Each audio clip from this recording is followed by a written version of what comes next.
तुलसी जी के पत्ते तो हैं ही ना। श्री नारायण को तुलसी जी के पत्ते के बिना भोग ना चढ़तो है। जानकी, तुलसी के पत्ते कहाँ हैं? भाभी, मैं तो कब से यही पूछना चाह रही थी कि तुलसी के पत्ते लाऊं क्या, पर आप तो व्यस्त थी ना। तुझे कितनी बार समझाओ है ना, यदि तेरे कछु करने से किसी और की कोई हानि ना हो रही हो या किसी के अच्छे कार्य में सहायता हो रही हो तो मुझसे आज्ञा लेने की आवश्यकता ना है। समझ गई भाभी, आगे से जाना उनको। ले अभी लेकर आती हूँ।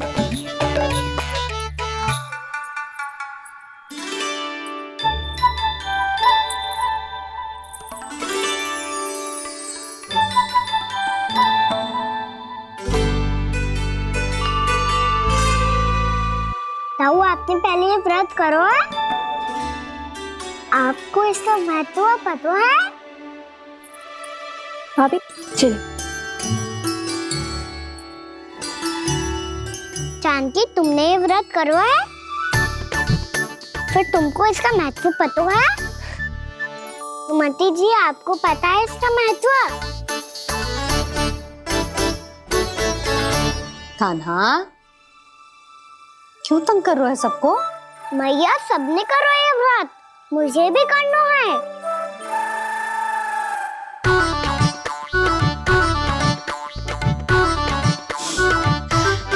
ये व्रत केवल बड़ों के लिए होती है लल्ला। जब आप ये व्रत कर सकती हो, बाबा कर सकते हैं, ये सारी गोपियां कर सकते हैं, वो भी कर सकते हैं, तो मैं क्यों ना कर सकता? क्योंकि तू कल तक भूखा ना रह पाएगो लल्ला। जब भक्त रह सकते हैं, फिर मैं क्यों नहीं रह सकता? मेरा अर्थ है कि नारायण के भक्त मैया। मैया मान जाओ ना, मुझे करने दो ना ये व्रत। अपनी लल्ला पे आप विश्वास ना है आपको? विश्वास है। अच्छा ठीक है, तू भी कर ले।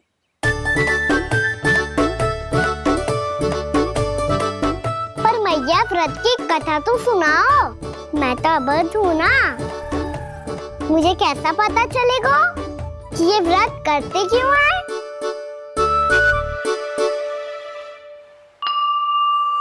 प्रभु, मुझ अबोध को कैसे पता चलेगा कि इस व्रत का क्या विधि विधान होता है और क्यों रखा जाता है और इसका महत्व क्या होता है? मुझे तो आप ही बता सकते हैं प्रभु। जब व्रत कर रहे हैं तब उसका महत्व भी पता होना चाहिए ना। बताओ ना मैया, क्यों रखते एकादशी का व्रत? इसके लिए तो तुझे एकादशी की कथा सुननी होगी। सुनेगो ना?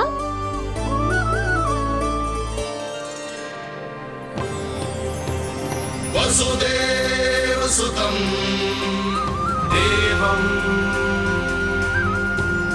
कंसचाणूरमर्दनम् श्रीहरि, यशोदा परमानंदम्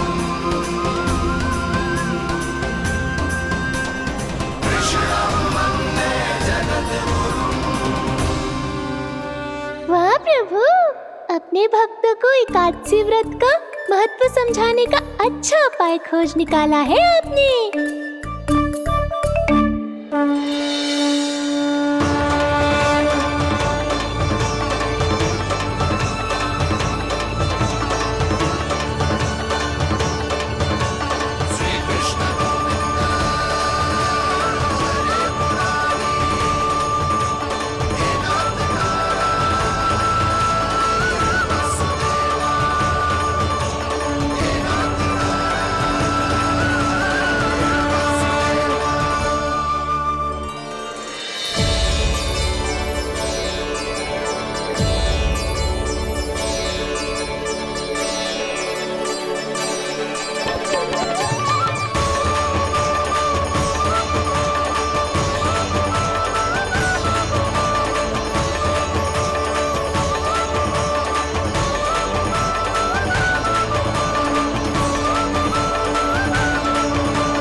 अब सब जन एकादशी के व्रत की कथा ध्यान से सुनना, तभी जे व्रत पूरा माना जाएगो।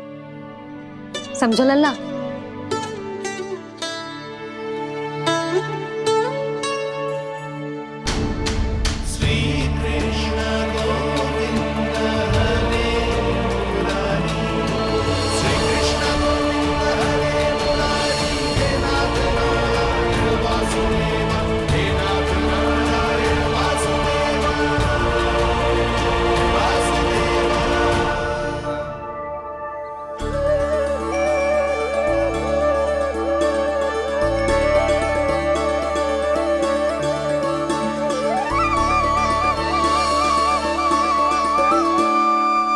सतयुग में चंद्रावती नाम के नगर में मूरा नाम का एक असुर राज्य करता था। ओम ब्रह्मदेवाय नमः। ओम ब्रह्मदेवाय नमः। ओम ब्रह्मदेवाय नमः। ओम ब्रह्मदेवाय नमः।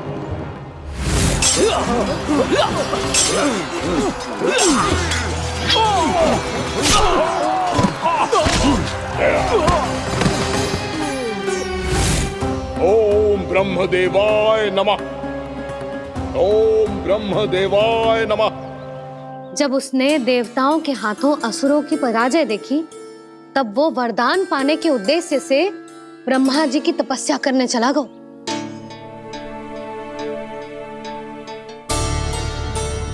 शीघ्र ही मूरा की तपस्या सफल हो गई और ब्रह्मदेव जी उससे प्रसन्न हो गए। ओम ब्रह्मदेवाय नमः। ओम ब्रह्मदेवाय नमः। ओम ब्रह्मदेवाय नमः। ओम ब्रह्मदेवाय नमः। ओम ब्रह्मदेवाय नमः। ओम ब्रह्मदेवाय नमः। ओम ब्रह्मदेवाय नमः। ओम ब्रह्मदेवाय नमः। ओम ब्रह्मदेवाय नमः। मूरा, प्रणाम ब्रह्मदेव। तुम्हारी तपस्या सफल हुई। बोलो, तुम्हें क्या वर चाहिए?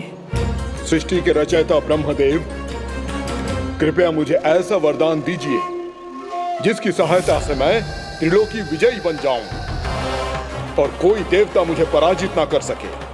यहाँ तक कि देवताओं के रक्षक, सृष्टि के संचालक भगवान श्री विष्णु के लिए भी मैं अपराजय रहूं।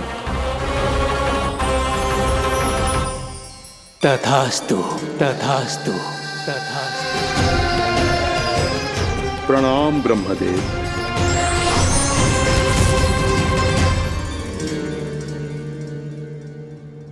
ऐसा वरदान पाकर मूरा बहुत अभिमानी होगा।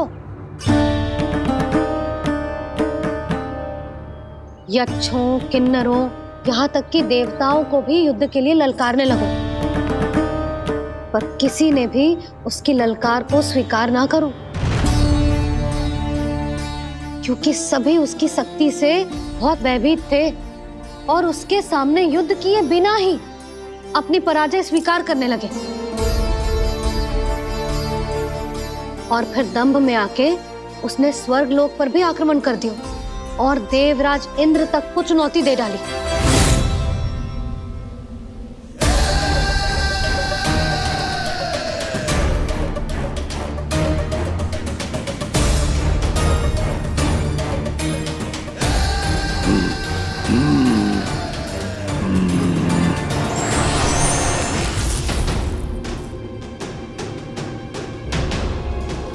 मैं प्रतीक्षा कर रहा हूं देवराज। क्या उत्तर है तुम्हारा? मुझसे युद्ध करोगे या फिर बिना लड़े ही पराजय स्वीकार कर मेरे अधीन हो जाओगे और सौंप दोगे मुझे अपना ये स्वर्ग लोक? सारी शक्ति तुम्हारे मुख में है या कुछ बाहुबल भी है तुम्हारे पास? मैं तुम्हारी चुनौती स्वीकार करता हूं मूरा। मैं तुम्हारी चुनौती स्वीकार करता हूं मूरा।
खैरिए देवगण, असुरराज मुरा को ब्रह्मदेव का आशीर्वाद प्राप्त है। आप में से कोई भी इन्हें पराजित नहीं कर पाएगा।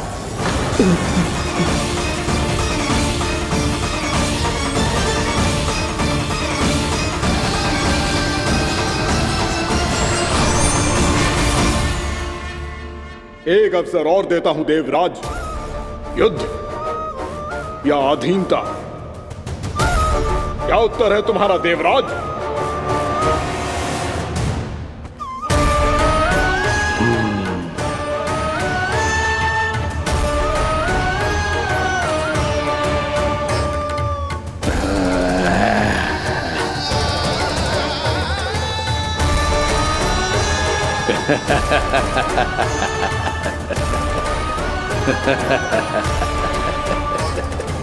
इंद्र और सभी देवताओं ने मूरा के आतंक में आके उससे भयभीत होके अपना सिंहासन छोड़ दियो।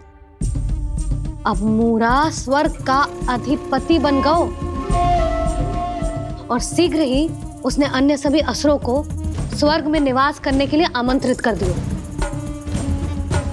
और इस प्रकार से वो धीरे धीरे तीनों लोकों का सम्राट बन गयो।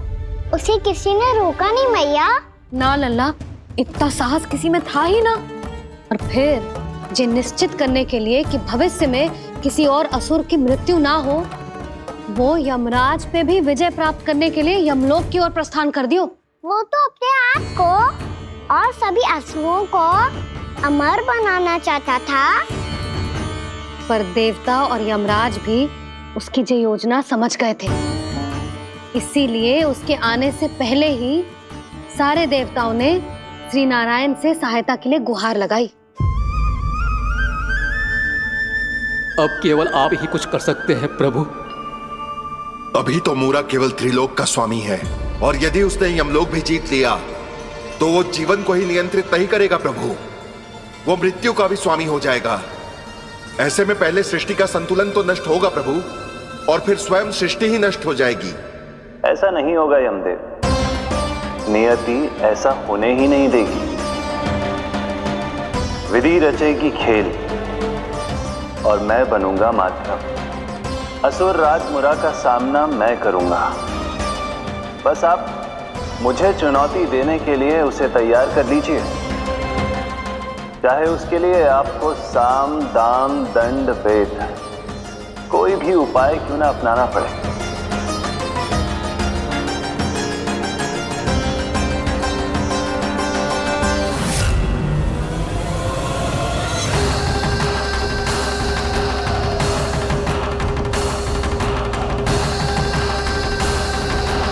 आप तो मेरी प्रतीक्षा में पहले से ही खड़े हैं यमदेव।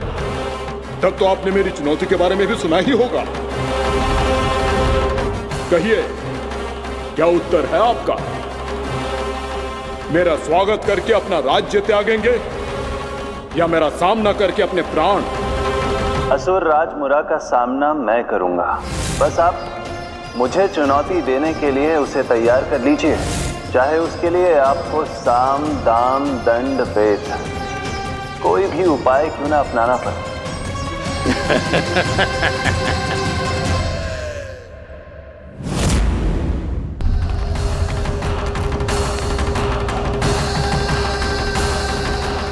आप तो मेरी प्रतीक्षा में पहले से ही खड़े हैं यमदेव।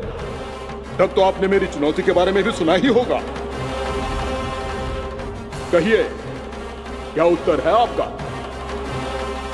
मेरा स्वागत करके अपना राज्य त्यागेंगे या मेरा सामना करके अपने प्राण? हे असुर श्रेष्ठ, मैं आपकी अधीनता स्वीकार करने के लिए तैयार हूं। बस एक विनती है मेरी। शर्त को विनती का नाम देकर बहलाना चाहते हो मुझे यमराज? असुर राज मूरा के सामने शर्त रख पाओ? इतना सामर्थ्य नहीं है तुम में। इसका आभास है मुझे असुरराज, पर मैं आपकी अधीनता स्वीकार करूं इससे पहले आपको स्वामी धर्म का पालन करना होगा। मेरे पुराने स्वामी के क्रोध से मेरी रक्षा करनी होगी आपको। कौन है तुम्हारा पुराना स्वामी? भगवान श्री नारायण। पर छोटी माँ, मूरासुर को तो श्री नारायण से भी रक्षा का वरदान प्राप्त था ना? यही तो श्री नारायण की लीला थी बलराम। पर वो राक्षस अपने दम में जे समझ ही ना पाओ कि वो क्या भूल करने जा रहे हैं। अब पहुंच गो भगवान श्री नारायण को चुनौती देने के लिए।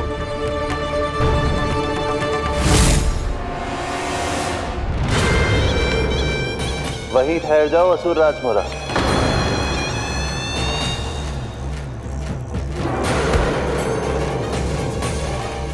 यहाँ क्यों आए?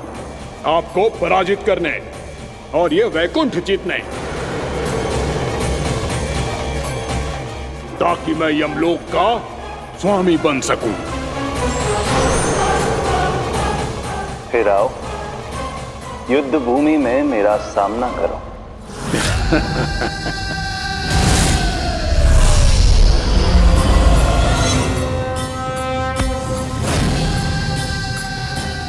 ये नहीं जानते कि इनसे ना हारने का वरदान तो मैं पहले ही प्राप्त कर चुका हूं।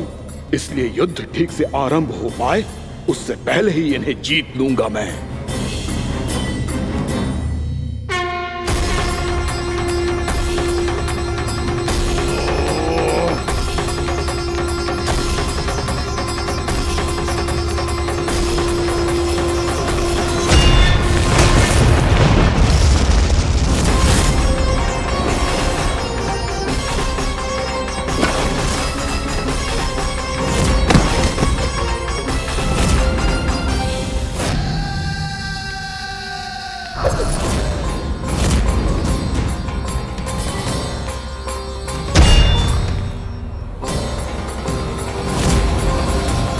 और इस प्रकार जे युद्ध वर्षों वर्षों तक चलता रहो। दोनों योद्धा पूरे ब्रह्मांड में अनेक अस्त्रों शस्त्रों के साथ युद्ध करते रहे।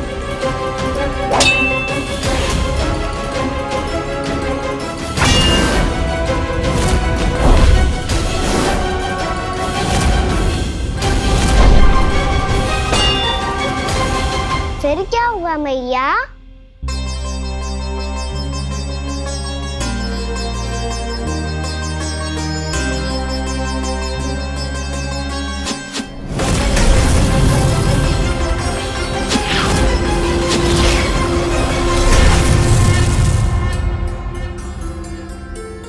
उस युद्ध को कभी समाप्त हुआ हो, पर कैसे? शीघ्र ही वो राक्षस थक गो लल्ला।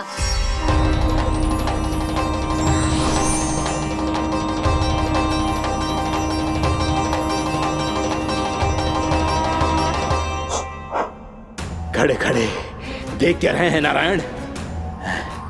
आक्रमण कीजिए, वध कर दीजिए मेरा।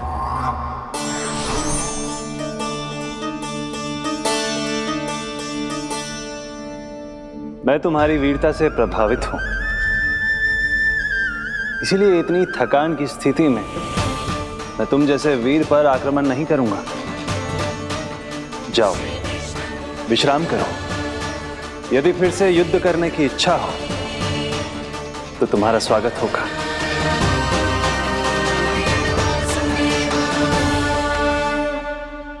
जे कह के श्री नारायण बद्रिका आश्रम चले गए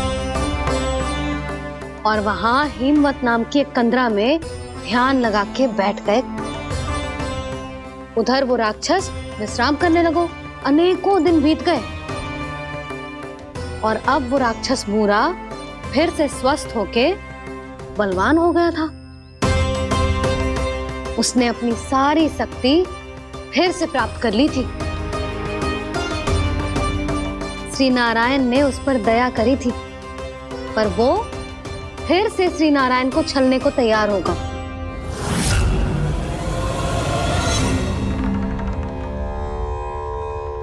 ध्यान में बैठे बैठे श्री नारायण योग निद्रा में चले गए। पर दुष्ट मूरा इसी अवसर का लाभ उठा के उनकी कंदरा में घुस आयो ताकि वो सोते हुए श्री नारायण पे आक्रमण कर सके।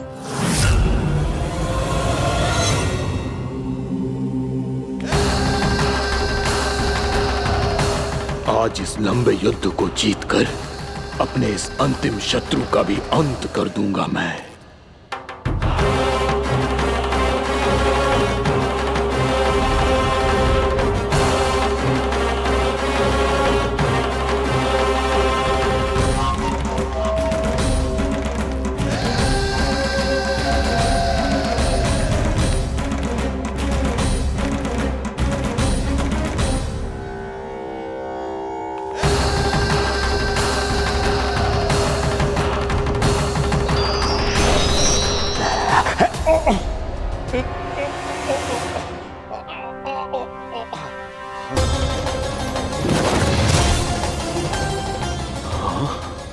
दुष्ट राक्षस, प्रभु ने तुझ पर दया की, तुझे संभलने का अवसर दिया। तू इन्हीं पर ही छल से वार करने चला है।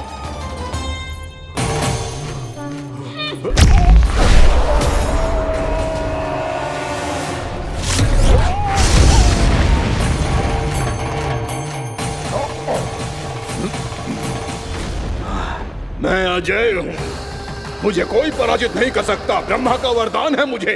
तूने नारायण से अपराजय होने का वरदान मांगा था मूर्ख, उनकी शक्ति से नहीं। ध्यान से देख, मैं तेरी मृत्यु हूँ, मृत्यु।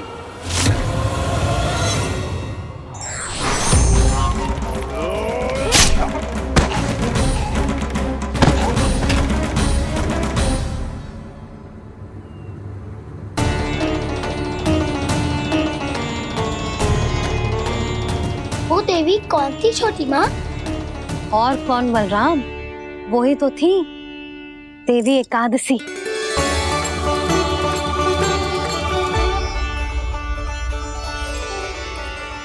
मुझे क्षमा कीजिए प्रभु, आपकी आज्ञा के बिना ही युद्ध करके आपके शत्रु को मृत्यु के घाट उतार दिया।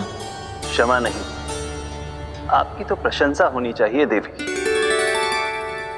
असुर राज को मारकर आपने सभी देवताओं को मुक्त करवाया है। इस पापी के अहंकार से तीनों लोकों की रक्षा की है आपने। आप एकादशी की तिथि पर मेरी एकादश इंद्रियों से उत्पन्न हुई हैं। इसीलिए मेरे सभी भक्त आपको उत्पन्न एकादशी के नाम से जानेंगे। सभी तिथियों में आपका स्थान सर्वश्रेष्ठ होगा। जिस तरह आपने राक्षस के आक्रमण से मेरी रक्षा की है, उसी प्रकार एकादशी के दिन व्रत करके जो भी भक्त आपकी कथा सुनेगा, मैं स्वयं उसकी रक्षा करूंगा।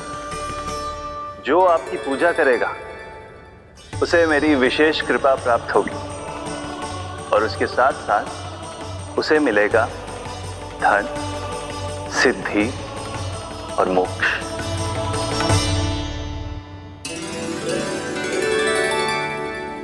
इसीलिए आज के दिन व्रत रखने का बहुत अधिक महत्व होता है। बोलो एकादशी मैया की जय। बोलो श्री नारायण भगवान की जय।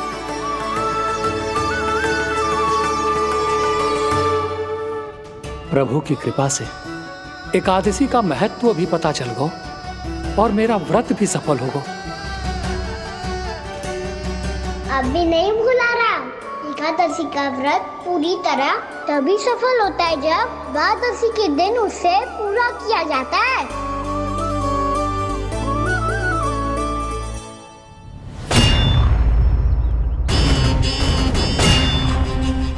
आवश्यक है आपको यह आभास होना कि उस विष्णु अवतार को पराजित करने के लिए आपके साधारण योद्धाओं में वो सामर्थ्य नहीं है।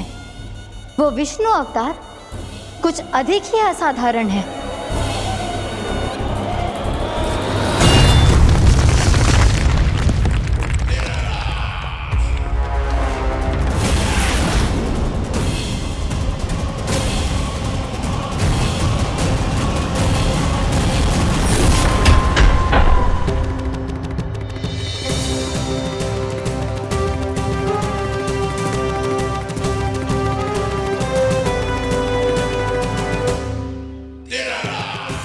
मैं दिखाऊंगा उस विष्णु अवतार को असाधारण शत्रु क्या होता है।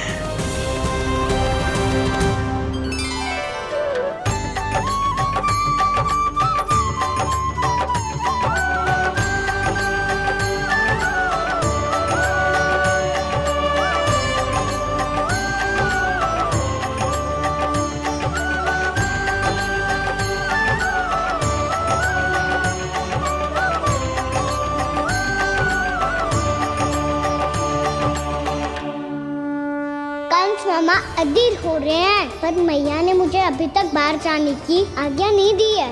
अभी उन्हें किसी और राक्षस को यहाँ भेजने से रोकने के लिए मुझे ही कुछ करना होगा।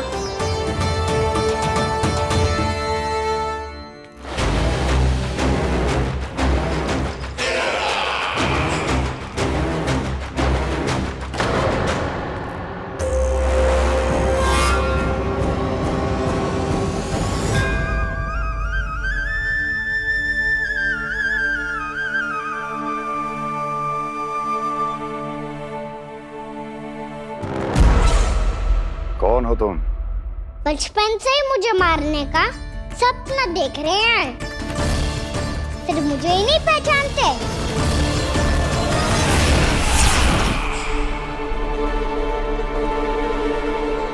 बचपन से विष्णु अवतार। कोई कान्हा बुलाता है तो कोई मुरलीधर पुकारता है, कोई माखन चोर कहता है, कोई कहता है चिच्चोर। पर विष्णु अवतार इस नाम से तो बस आप ही मुझे बुलाते हो मामा जी। इतना साहस ये तो यहाँ आ गया है।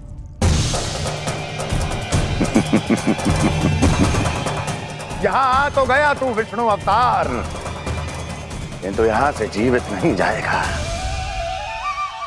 तेरे इस शीश को तेरे धड़ से अलग कर दूंगा मैं।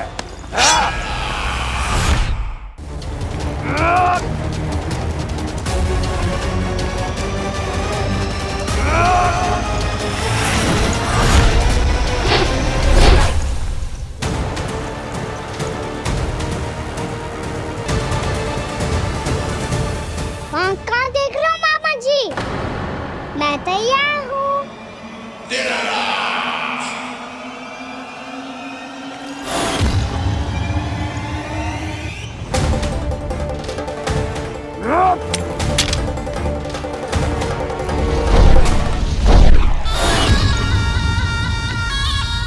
मामा जी, आप सदैव इसी तरह क्रोध में रहते हो क्या?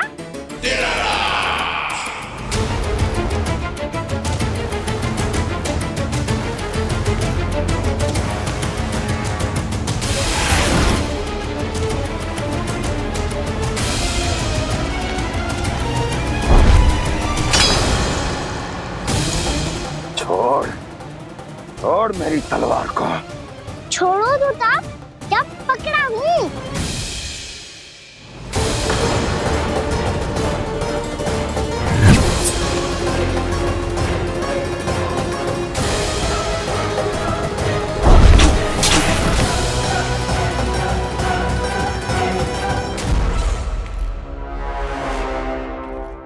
मामा जी,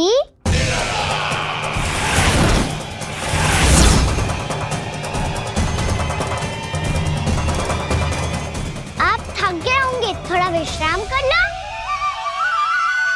आपका तो पता नहीं, मैं अवश्य थक गया हूँ।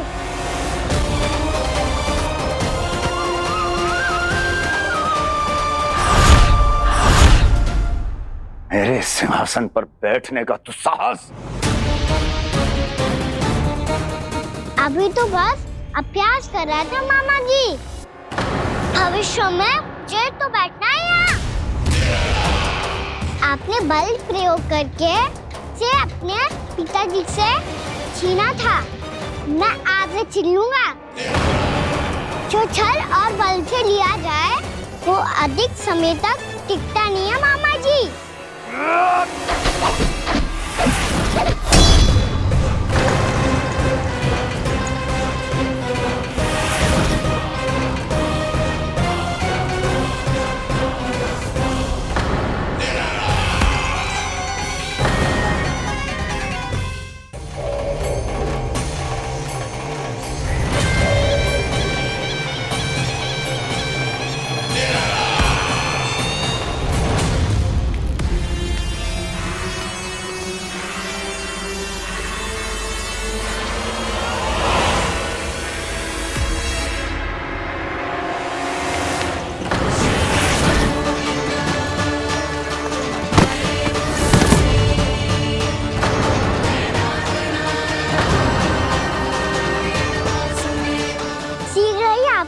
सिंहासन छोड़ना होगा।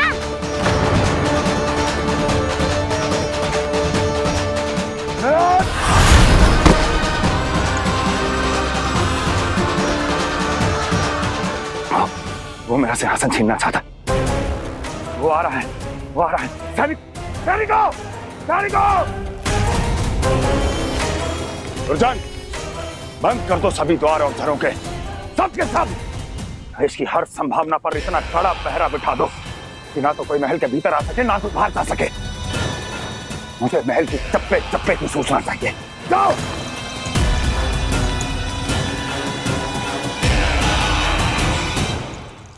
सिंहासन।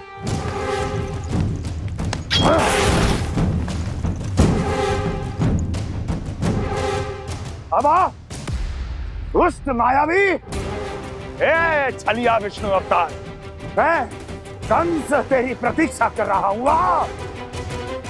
देखता हूं मेरे सिंहासन पर कैसे बैठता है तू। मुझे तो बस कुछ समय चाहिए था, वो मिल गया। अब करते रहिए आप प्रतीक्षा।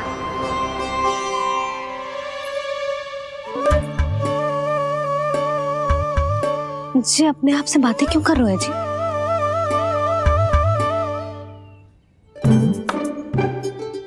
आप मुस्कुरा क्यों रहे हो? ना कछु ना। बताओ क्यों मुस्कुरा रहे हो? तुम ही पर गए हैं जी। जब तुम व्रत करती हो तो तुम भी ऐसा ही करती हो। इसी प्रकार भूख अधिक लगने पर अपना ध्यान भटकाने के लिए स्वयं से ही बड़बड़ाती रहती। होगा। आपको तो बस मेरा उपहास उड़ाने के लिए बहाना चाहिए।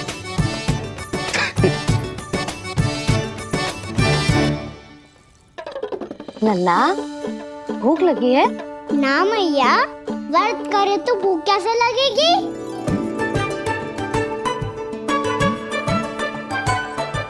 यदि लगी हो तो छोटे बालकों को थोड़ी बहुत भूल चूक क्षमा होती है। कछु ना तो फल तो तू खा ही सकते है। अब तो पूरे नियम और विधि विधान से व्रत तोड़ूंगा।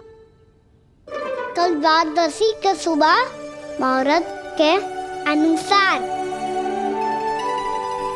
ठीक।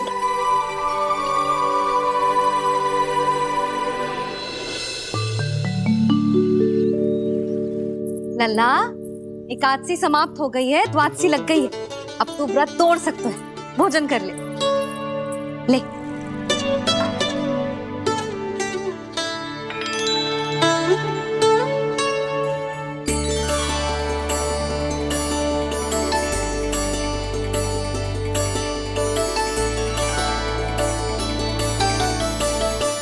आज तो कार्य कर लीजिएगा।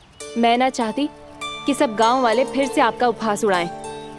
अरे, इसी क्षण कार्य आरंभ करना आवश्यक ना है। कुछ खा तो लो।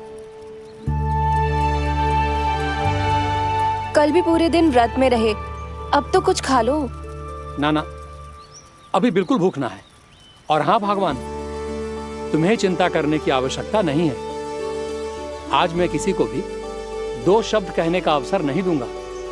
अरे, कुछ खाओगे पियोगे नहीं तो कैसे रहोगे?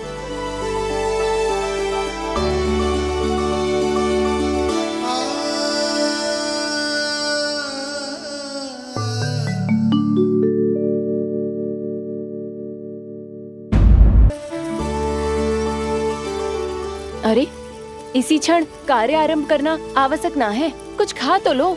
ना, अभी बिल्कुल भूख ना है। और हाँ भगवान, तुम्हें चिंता करने की आवश्यकता नहीं है। आज मैं किसी को भी 2 शब्द कहने का अवसर नहीं दूंगा।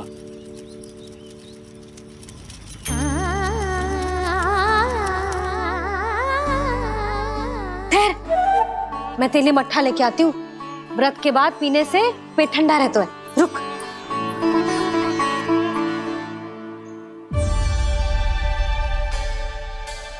भक्तों ने अभी तक व्रत नहीं तोड़ा है, मैं कैसे तोड़ लूं? भूख कहाँ से होगी? श्री हरि नाम से पेट तो भर लेते हो। श्री हरि श्री हरि श्री हरि।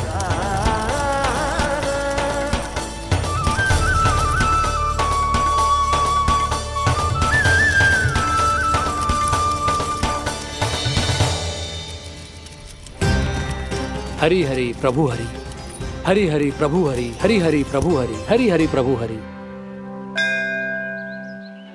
कल से अन्न का एक दाना ना गो है पेट में।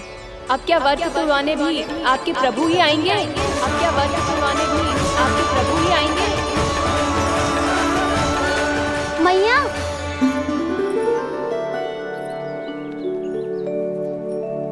मैया पहले व्रत तोड़ के कच्चू खा तो लो। अभी ना, लौट के आने के बाद। हाँ,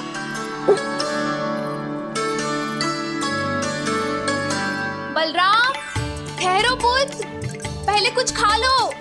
व्रत तोड़ना आवश्यक होता है। मैया ने एकादशी का महत्व बताया। लगता है मुझे सबको द्वादशी पर व्रत तोड़ने समाप्त करने का महत्व बताना होगा। हरि हरि हरि हरि हरि मेरे हरि।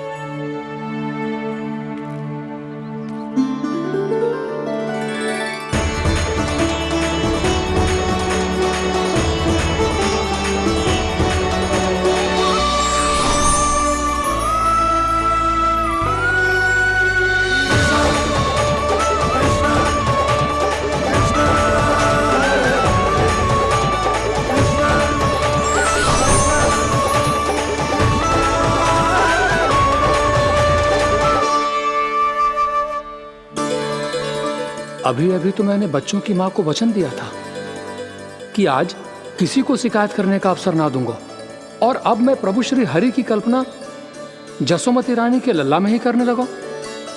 ना ना, ये ठीक ना है।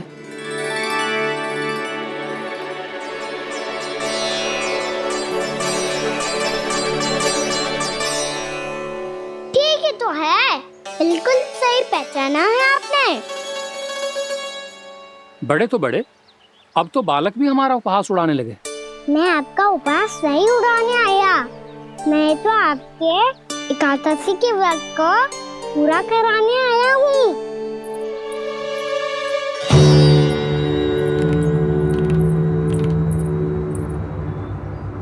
कान्हा,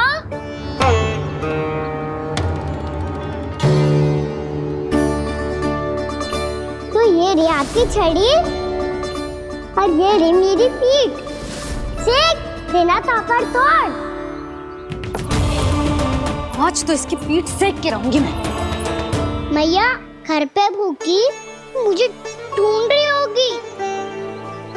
लो, आज द्वादशी के दिन पहले प्रहर में भोजन करके अपना एकादशी का व्रत पूरा करो आप। धन्यवाद राजकुमार, पर अभी हमें भूख नहीं है। बहुत सारा काम पड़ा है, और अभी थोड़ी ही देर में शंकरी बहन भी अपनी मटकी लेने आती होंगी।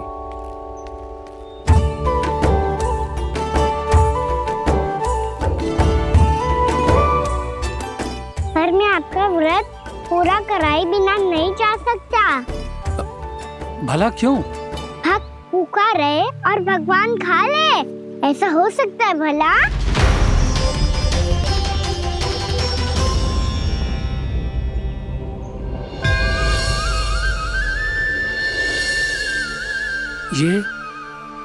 ये कैसा भ्रम हो रहा है मुझे लगता है अपना काम करना चाहिए। द्वादशी के पहले प्रहर में व्रत पूरा करना बहुत आवश्यक होता है, ना तो एकादशी का व्रत भी पूरा ना मानो जातो। इतनी सारी ज्ञान की बातें तुम्हें कैसे पता है लल्ला?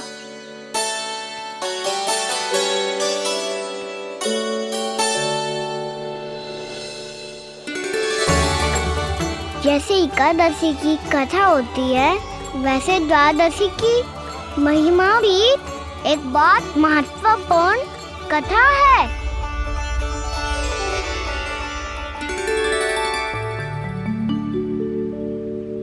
कैसी कथा?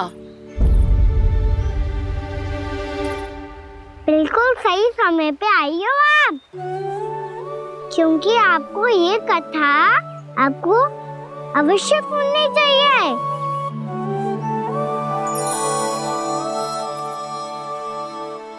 मुझे क्यों? पहले सुन तो लियो, फिर स्वयं ही पता चल जाएगा। बहुत समय पहले एक राजा हुआ करते थे, राजा अम्बरीश। भगवान श्री हरि के बहुत बड़े भक्त थे। ओम नमो नारायणाय। ओम नमो नारायणाय।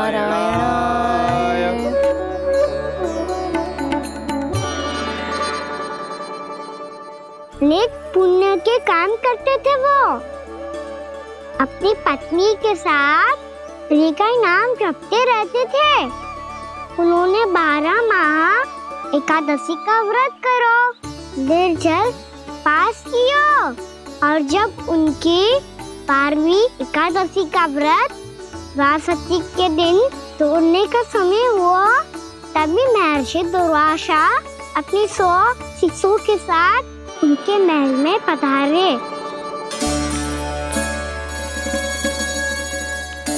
प्रणाम स्वीकार करें महर्षि।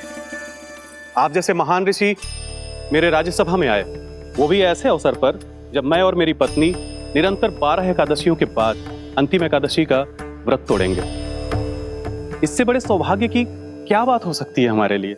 आज आपके साथ साथ मेरा और मेरे शिष्यों का एकादशी व्रत भी पूरा होगा। संभव है प्रभु की इच्छा यही हो कि हम सब अपना व्रत एक साथ तोड़ें।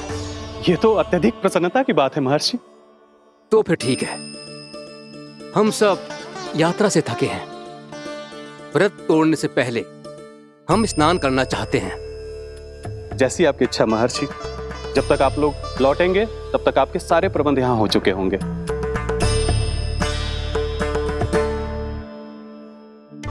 महर्षि दुर्वासा स्नान करने गए थे, पर उन्हें लौटने में विलंब हो रहा था और इधर द्वादशी पर व्रत पूरा करने का मुहूर्त बीता जा रहा था। महाराज अम्बरीश बड़ी दृढ़ता के साथ महर्षि दुर्वासा के लौटने की प्रतीक्षा कर रहे थे। महाराज, व्रत तोड़ने का मुहूर्त बीता जा रहा है, बस कुछ ही समय बचा है। महर्षि और उनके शिष्यों को लौटने में न जाने कितना समय लग जाएगा। मेरा सुझाव है कि आप मुहूर्त समाप्त होने से पहले व्रत अवश्य तोड़ लें। गुरुदेव, हमने महर्षि दुर्वासा को वचन दिया है कि जब तक वो लौटेंगे नहीं तब तक हम व्रत नहीं तोड़ेंगे। इसीलिए मैं उनके लौटने के बाद ही भोजन ग्रहण करूंगा। पर महाराज, मुहूर्त यदि बीत गया और समय रहते हो नहीं आए तो महाराज आपका व्रत पूरा नहीं होगा। महाराज, आपको उसका फल नहीं मिलेगा। महाराज, 12 एकादशियों का व्रत व्यर्थ चला जाएगा। किंतु गुरुदेव, यदि मैंने भोजन कर लिया तो ये तो अतिथियों का अपमान होगा। आप उचित कह रहे हैं महाराज। भोजन के लिए उनकी प्रतीक्षा अवश्य कीजिए महाराज। पर मुहूर्त रहते हुए एक तुलसी का पत्ता और जल ग्रहण कर लीजिए। इससे आपका व्रत भी पूरा हो जाएगा और अतिथि का मान भी रह जाएगा। आपका सुझाव अच्छा है गुरुदेव।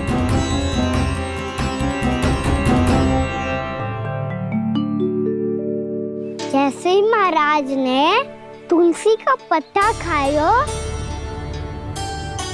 वैसे ही महर्षि दुर्वासा लौट आए। महाराज,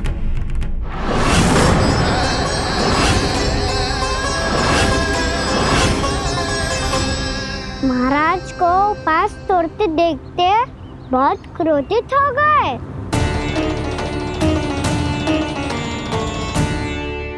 बहुत बड़े भक्त हैं आप, परंतु आप ये नहीं जानते अपने अतिथियों के साथ कैसा व्यवहार करना चाहिए। आपने हमें साथ भोजन करने का वचन दिया था, पर अपना व्रत क्यों तोड़ा आपने? महर्षि, मैंने भोजन नहीं ग्रहण किया। कहीं मुहूर्त न निकल जाए इस कारण मैंने एक तुलसी का पत्ता ग्रहण कर लिया। 56 भोग खाया हो या एक पत्ता, अपना व्रत तोड़कर अतिथियों का अपमान किया है, मेरा अपमान किया है। अब आपको दंड भोगना होगा ताकि आप सीख पाएं कि अतिथियों के साथ कैसा व्यवहार होना चाहिए। महर्षि, महर्षि, आप जो भी दंड मुझे देंगे मुझे स्वीकार है, किंतु आप क्रोधित मत होइए। क्रोध का कारण आपने दिया है महाराज। एक महर्षि का अपमान करके राक्षसी प्रवृत्ति का परिचय दिया है आपने। इसीलिए अब एक राक्षसी आपको दंड देगी।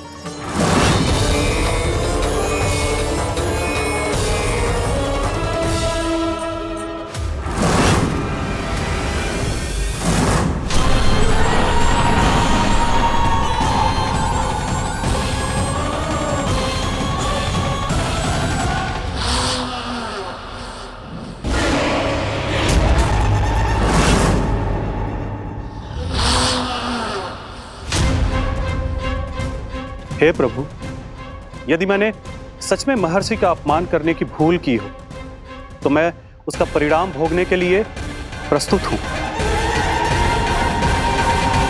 ओम नमो नारायणाय, ओम नमो नारायणाय नमः।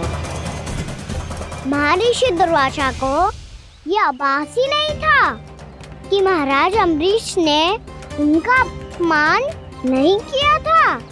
फिर भी उसे अपमान मान के वो श्री नारायण के भक्त पे संदेह कर रहे थे। मैंने भी तो भोला राम की भक्ति पे संदेह किया था। हे नारायण, ये क्या पाप हो गया मुझसे। संदेह किसी अपमान से कम ना हो तो, और भगवान सब सह सकते हैं, पर उनके प्रिय भक्तों का अपमान सहन ना कर सकते। इसीलिए उन्होंने हस्तक्षेप करने का निर्णय लिया।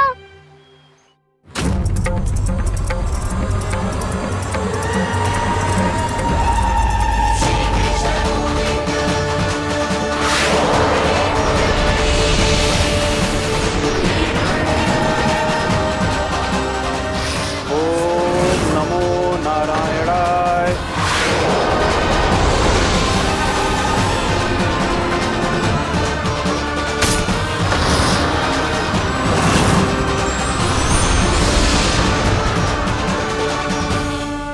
और फिर भगवान का वो सुदर्शन चक्र महर्षि दुर्वासा के पीछे पड़ गया। ये चक्र तो मेरी ओर बढ़ रहा है। ओम नमो नारायणाय।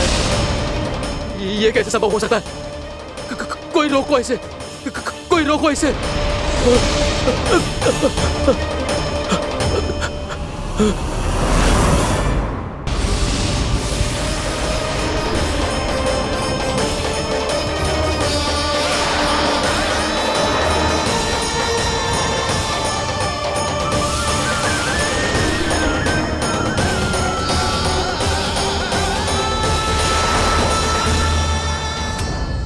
चक्र से अपने प्राण कैसे तैसे बचाते बचाते महर्षि दुर्वासा ब्रह्मलोक जा पहुँचे। ब्रह्मदेव, रक्षा कीजिए। ब्रह्मदेव, सहायता कीजिए। मुझे बचाइए ब्रह्मदेव, रक्षा कीजिए। ये सुदर्शन चक्र मेरे प्राणों के पीछे पड़ गया है। मुझे बचाइए ब्रह्मदेव, मुझे बचाइए। महर्षि, मैं चाहकर भी आपकी सहायता नहीं कर सकता।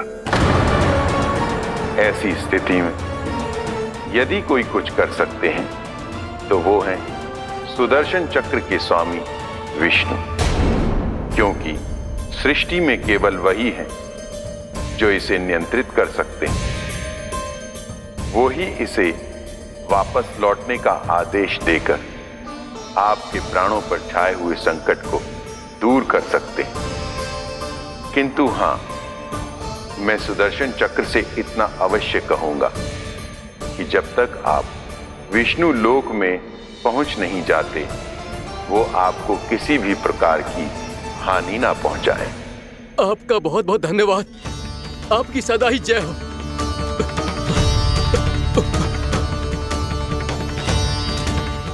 फिर क्या था?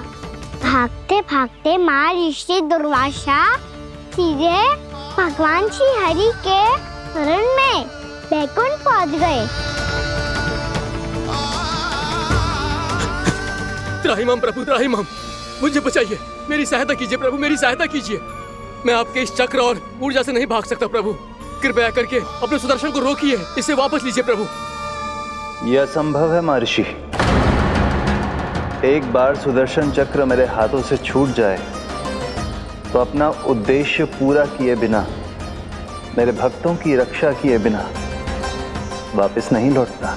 कोई तो उपाय होगा प्रभु, कृपया करके मेरे प्राण बचाइए प्रभु। मैं सुदर्शन की ऊर्जा से जलकर भस्म नहीं होना चाहता प्रभु। आप जो कहेंगे मैं करूंगा प्रभु। मेरी सहायता कीजिए प्रभु, मेरी सहायता कीजिए। मुझे नहीं लगता कि आप वो कर पाएंगे। मैं अवश्य करूंगा। मैं अपनी प्राण रक्षा के लिए कुछ भी करूंगा प्रभु। आपने मेरे भक्त राजा अम्बरीश को भक्ति का कर्तव्य निभाने के लिए अपमानित और दंडित किया है महर्षि, पर भक्त की रक्षा करना भगवान का कर्तव्य है। इसलिए यदि आप भक्त राजा अम्बरीश के पास जाकर क्षमा याचना करें और यदि वो आपको क्षमा कर दे तो ही ये चक्र आपके प्राण लिए बिना लौट सकता है। अन्यथा आप तो जानते हैं महर्षि, मेरे भक्त का अपमान मेरा अपमान। भक्त का अपमान भगवान के अपमान से कम ना हो तो है। महर्षि दुर्वासा को भी ये बात समझ आई और फिर उन्होंने महाराज अम्बरीश से क्षमा याचना की।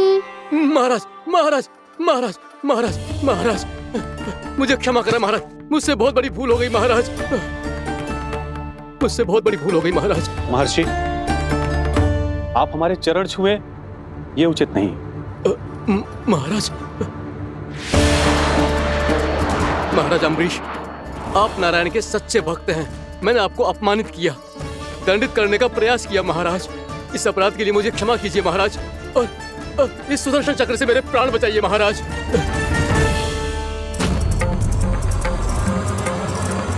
हे महान सुदर्शन, यदि महर्षि के लिए मेरे हृदय में अभी भी वही सम्मान और प्रेम हो जो इनके प्रथम आगमन पे था, तो कृपया आप अपने धाम वापस लौट जाइए।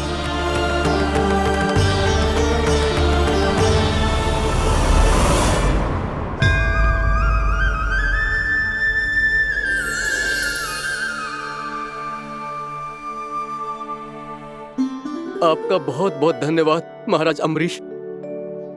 मैं आपको आशीर्वाद देता हूं कि आप देवराज इंद्र के समान शक्तिशाली हों। आपकी कीर्ति का पताका 10 दिशाओं में फहराए। मेरी बस एक ही इच्छा है महर्षि, कि मैं आपके साथ अपना उपवास तोड़ सकूं। अवश्य महाराज, हम सब भोजन आपके साथ करेंगे और अपने आप को नारायण की सेवा में अर्पित करके व्रत को पूरा करेंगे, क्योंकि आज जो यहाँ हुआ है उससे सिद्ध हो चुका है कि एकादशी व्रत का फल द्वादशी की सुबह भोजन करने से ही प्राप्त होता है। इस कथा से हमें पता चलता है कि सभी को द्वादशी के सुबह भर पेट भोजन करके एकादशी का व्रत पूरा करना चाहिए। और दूसरी बात, भगवान की सच्ची भक्ति अपमान कभी ना करना चाहिए। उनके साथ सदैव प्रेम से व्यवहार करना चाहिए। यही भगवान को सबसे अधिक प्रिय है। भैया भोलाराम, मैंने भी श्री हरि पे तुम्हारे विश्वास का उपहास उड़ाया था, मुझे क्षमा कर दो। ना ना, आप क्षमा मांगकर मुझे लज्जित मत करो। आप तो मेरी बहन जैसी हैं। जब महर्षि दुर्वासा जैसे महान ऋषि को भी प्रभु के भक्त से क्षमा मांगनी पड़ी, तो मैं तो बहुत ही तुच्छ हूँ। मुझे आपकी किसी भी बात का बुरा ना लगा। पर पता है प्रभु को कौन सी बात कब बुरा रखता है? कौन सी बात? जब उनका भक्त भूखा रहे, हमें भी अपना व्रत पूरा ना करे। और जैसा कि आप सभी ने अभी कथा से सीखो है, एकादशी के व्रत को द्वादशी की सुबह अवश्य पूरा करना चाहिए। अब आप जाओ, अपना व्रत पूरा करो।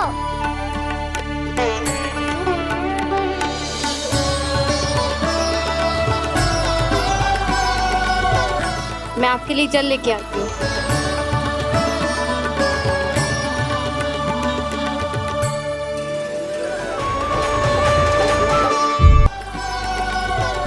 मैं आपके लिए जल लेके आती हूँ।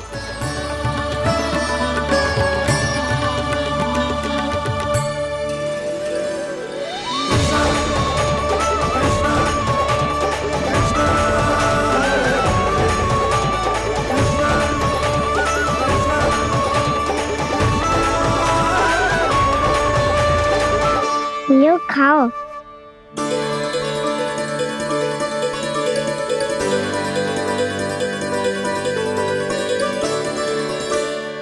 कान्हा,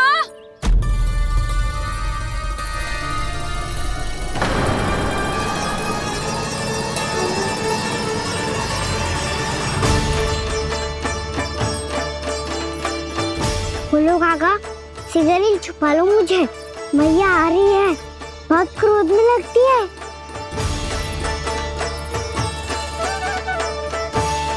आज तो बहुत दंड मिलेगा।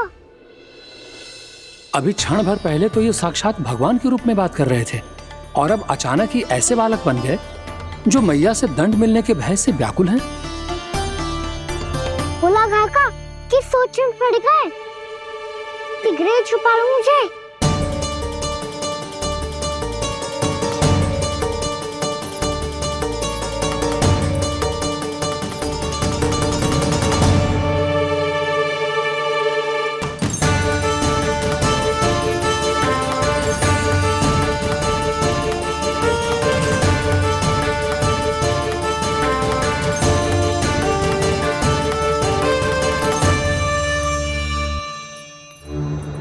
भोलानाथ जी, कान्हा को देखो है क्या?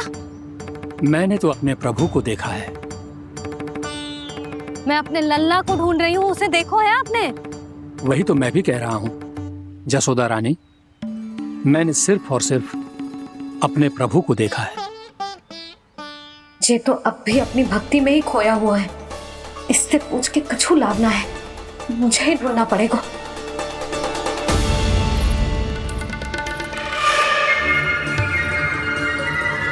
बच गए। संकरी मौसी, कान्हा को देखो है क्या कहीं?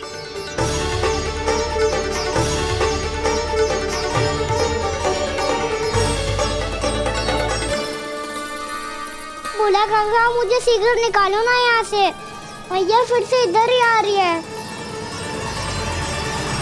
सब कहते थे श्री हरि मेरे घर ना आ सकते। देखो आज प्रभु आ गए, उन्होंने अपने हाथ से मेरा व्रत पूरा कराया। हाँ, आते हैं और आगे भी आएंगे हमारे श्री हरि हमसे मिलने और आके मोक्ष देंगे, है ना?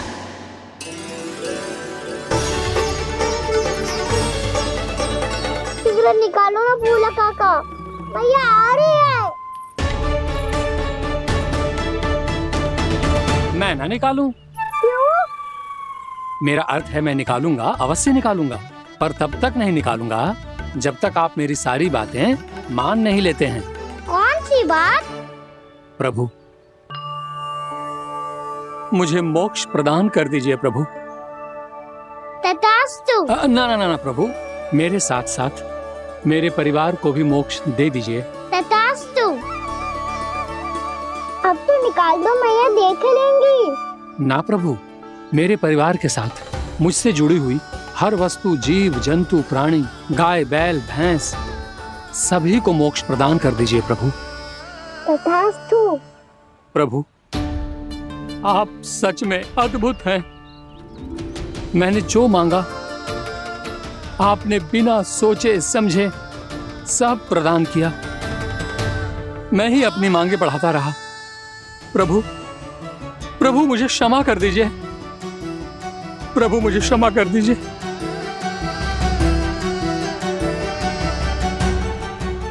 आइए प्रभु।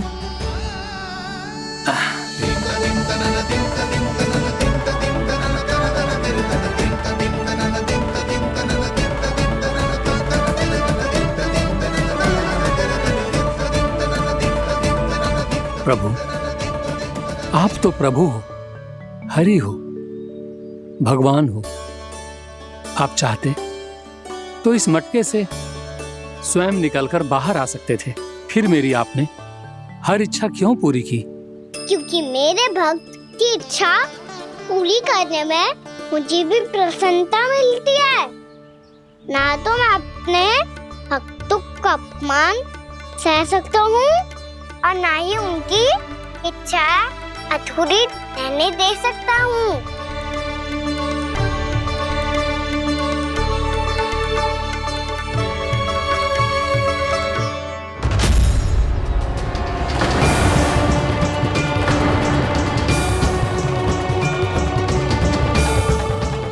थी तूने? हाँ, कि तू फिर से छल ना करेगा। फिर मुझे बिना बताए घर से बाहर कैसे निकलो? क्षमा करना मैया, पर जो आपने सिखाया था मैंने तो उसी का ही पालन करो है। फिर से चतुराई कर रहे हो है ना?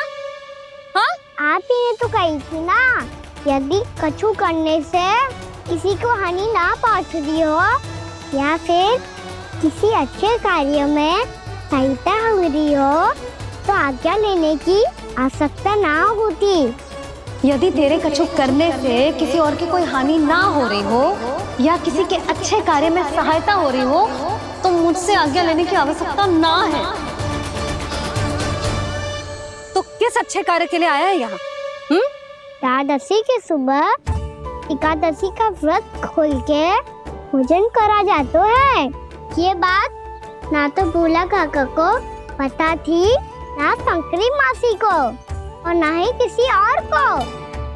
और तुझे पता थी?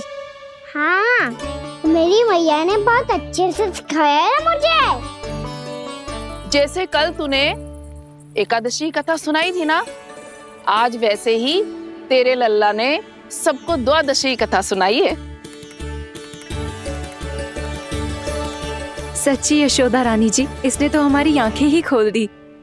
और भाभी, सच तो ये है कि मुझे भी ना पता था कि ये इतना बड़ा ज्ञानी है और इतना अधिक समझदार।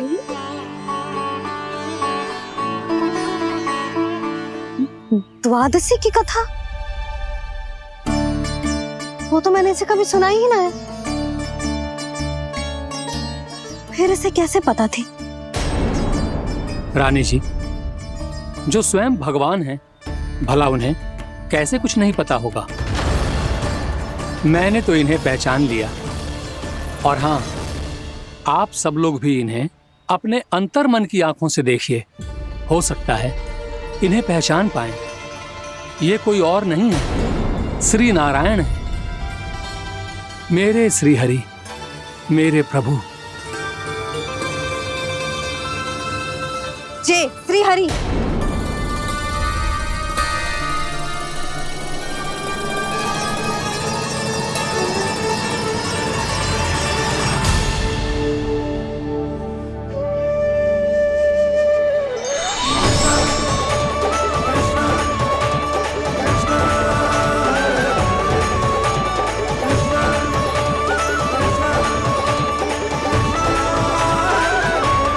ये क्या कर दिया भोला?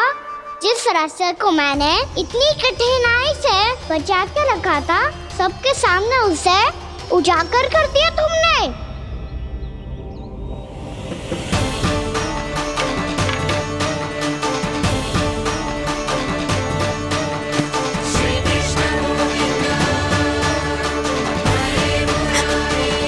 नारायण,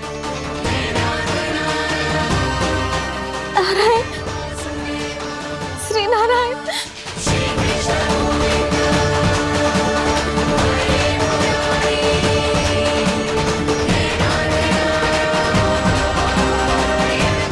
श्री नारायण।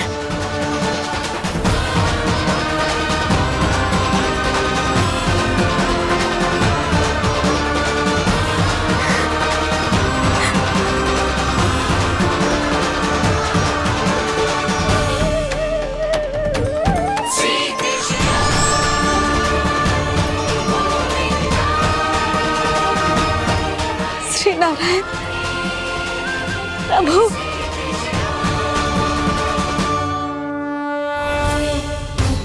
जिस रास्ते को इतने यत्न से संभाल के रखा था, आज वो सबके सामने खुल गया। और तो और मेरा भेद मैया को भी पता चल गया। बाबा सब कहते रहे पर मैंने एक न मानी। सबने कही थी कि आप भगवान हैं, पर मैं मूर्ख आपको पहचान ही ना पाई। कितनी अभागी हूं मैं।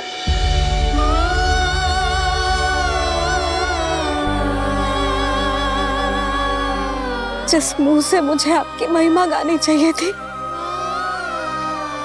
उसी मुंह से मैंने आपको डांटा है।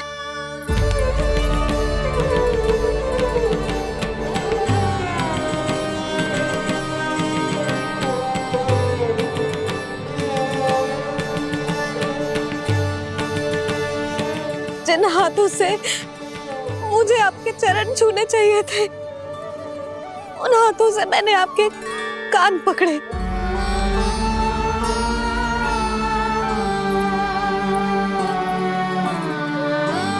मुझे तो आपकी सेवा करनी चाहिए थी प्रभु, और मैंने आपको दंड दियो, आपको घर से बांध दियो।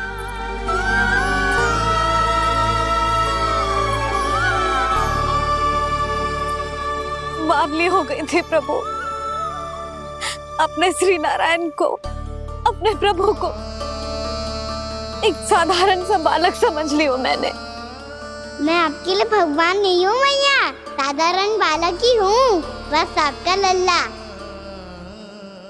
बुद्धि भ्रष्ट हो गई थी, भूल पर भूल करती चली गई। आज भी आपके पीछे पीछे छड़ी लेकर दौड़े चले आए।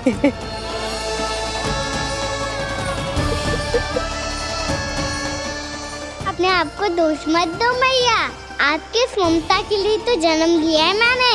हमारा से मन बदलने मत दो, मेरे लिए वही पुरानी मैया बनी रहो आप, और मुझे रहने दो आपका वही नटखट लल्ला। मुझे क्षमा कर दो प्रभु, मुझे क्षमा कर दो। बाबा ये कैसा अंत हो गया आज? मैया तो मुझे भगवान मानने लगी, पर मैं इसे स्वीकार नहीं कर सकता। अभी नहीं बाबा, इतनी शीघ्र नहीं। आप ऐसे खड़े क्यों बाबा? कुछ ऐसा करो ना कि मैया फिर से मेरे मैया बन जाए। उनकी दृष्टि में भक्ति नहीं, ममता चाहिए मुझे। कान्हा, मेरे सामर्थ्य में हो तो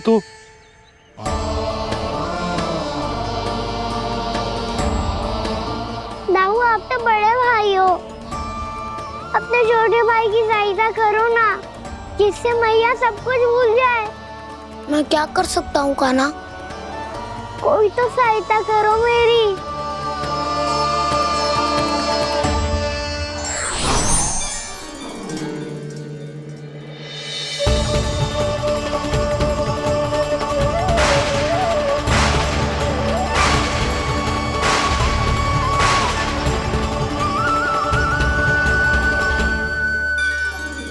अपने आप को संभालिए प्रभु।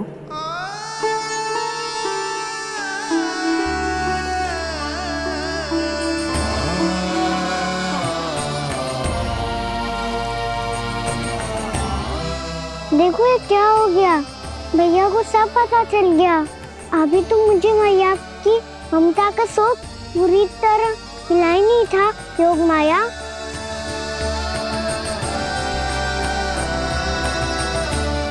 मेरी सहायता करो ना। कितनी अद्भुत है ममता की शक्ति। भगवान को भी एक साधारण बालक बना देती है। बालक की बना रहना चाहता हूँ मैं, नहीं चाहता दिव्य होना, नहीं चाहता भगवान बनना। बस मैया की गोद में रहकर ममता की रस से सेम को भिगो जाता हूँ। इनकी डांट फटकार का सुख पाना चाहता हूँ। कुछ भी करे योग माया, पर इन सबको भुला दो मेरा सत्य।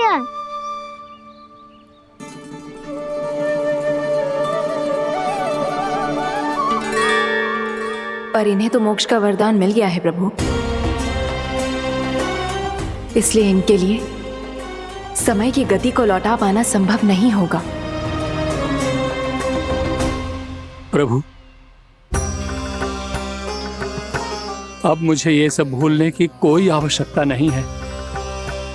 मुझसे जो त्रुटि हुई है अब वो दोबारा कभी नहीं होगी,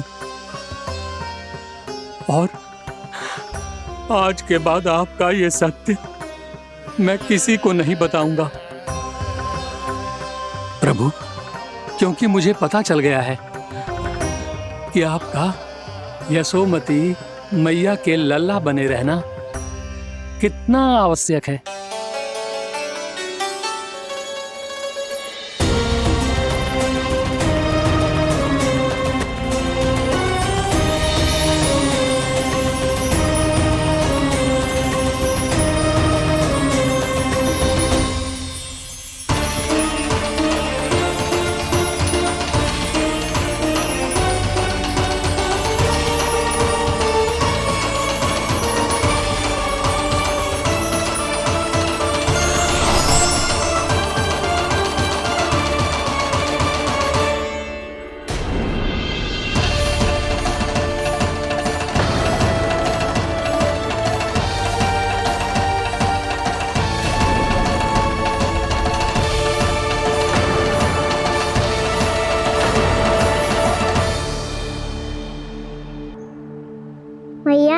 छड़ी।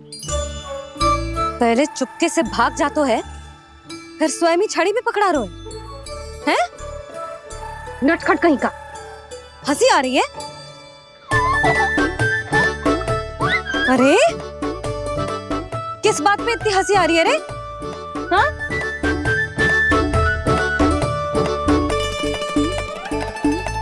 आपकी लीला अद्भुत है प्रभु, और अद्भुत है आपका मैया के प्रति प्रेम।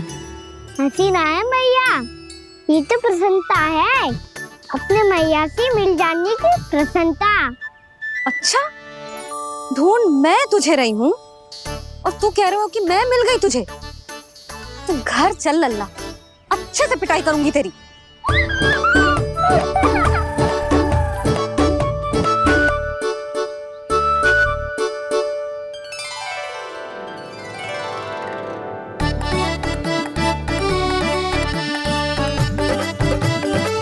जब पिटाई से गाल लाल होंगे ना तेरे, तब हंसी बंद होगी तेरी। चल।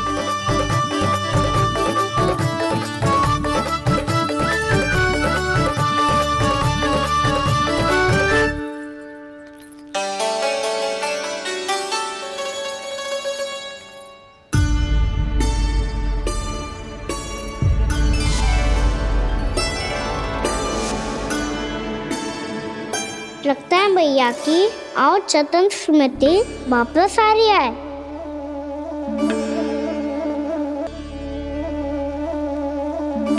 यशोदा, क्या होगो? ना कछु ना। आपको बताऊंगी तो और हंसेंगे मुझ पे। बोल दो, मैं उपास ना उड़ाऊं, सच्ची। देखो देखो इसे कैसे हंस रहा है। मेरे हाथ में छड़ी है, मैया क्रोधित है, पर जे तनिक में बहना लग रहा है इसे। हाँ, हंसे जा रहा है।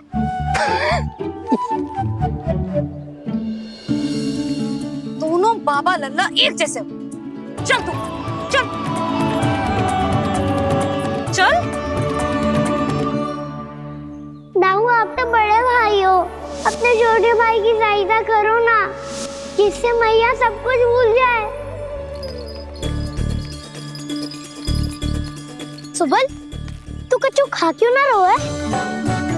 व्रत ही करना था तो बलराम के जैसे कल कर ले। तो कल तो एकादशी भी थी।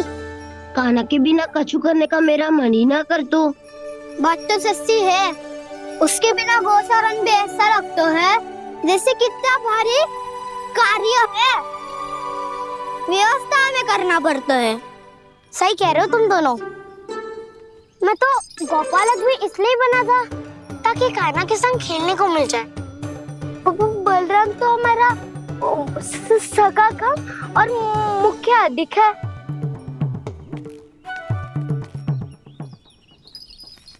रुक जाओ, तुम सब कुछ देर विश्राम कर सकते हो।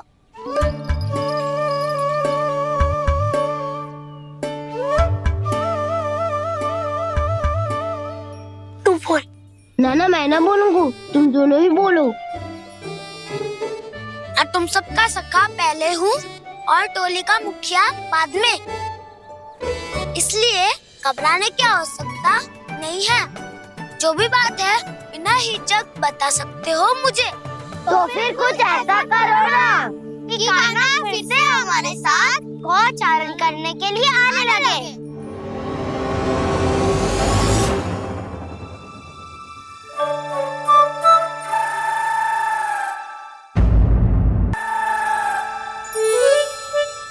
बिना कछु बताए भाग गओ। ये भी ना सोचा तेरे बिना मैया बाबा व्रत कैसे तोड़ेंगे। देखो देखो अभी भी हंस रहा है। क्या होगा वैसे? रुक, प्रसाद लेके आती हूँ। क्षमा कर दो मैया, पर जैसा आपके लिए ना हूँ वैसे ही मेरे लिए मेरा भक्त, इसीलिए भोला राम का व्रत तोड़वाने जाना आवश्यक था।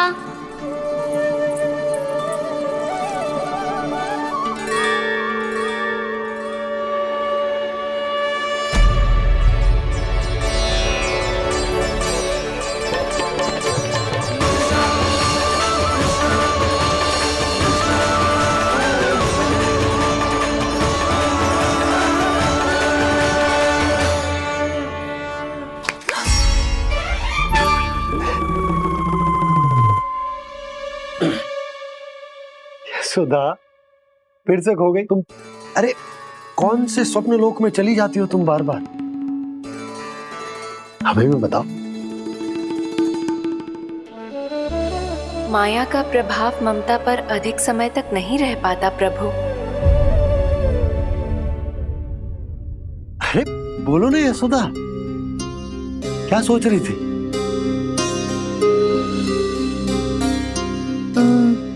मैंने ना श्री नारायण को देखो है।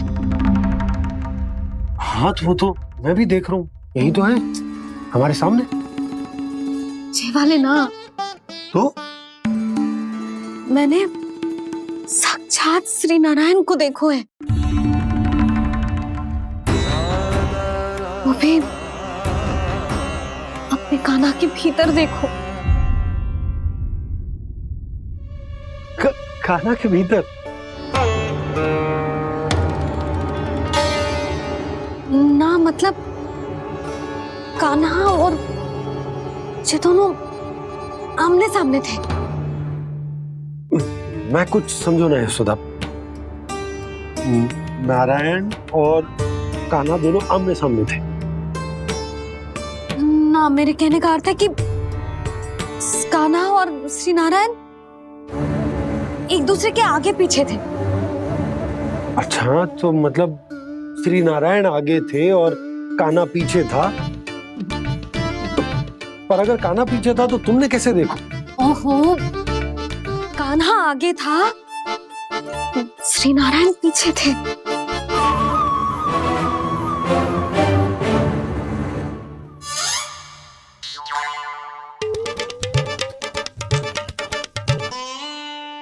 यशोदा, एक बार फिर से सोचकर बताओ कि नारायण आगे थे या कान्हा आगे था? ठीक से याद करो। बहुत बता तो रही हूँ जी, थोड़ी धुंधली धुंधली सी स्मृति है। बाबा, इससे पहले कि उनके संदेह की अग्नि स्मृति की वायु पाकर और भड़क जाए, कुछ भी करो पर बुझाओ इसे। स्वप्न देखो है तुमने? हाँ, संभव है स्वप्न ही था। पर यदि स्वप्न था तो सुबह सुबह उठते ही उसकी स्मृति क्यों ना आई? अब क्यों आ रही है उसकी स्मृति? और वो भी तब से जब से मैं भोलाराम के यहाँ से कान्हा को लेके आई हूँ। और जब मैं गई थी तो छड़ी मेरे हाथ में थी, पर फिर कान्हा ने मुझे छड़ी दी और मैं बैठी हुई थी। इस बीच कछु तो हुआ है। भैया की अचेतन स्मृति वापस आ रही है। अब मुझे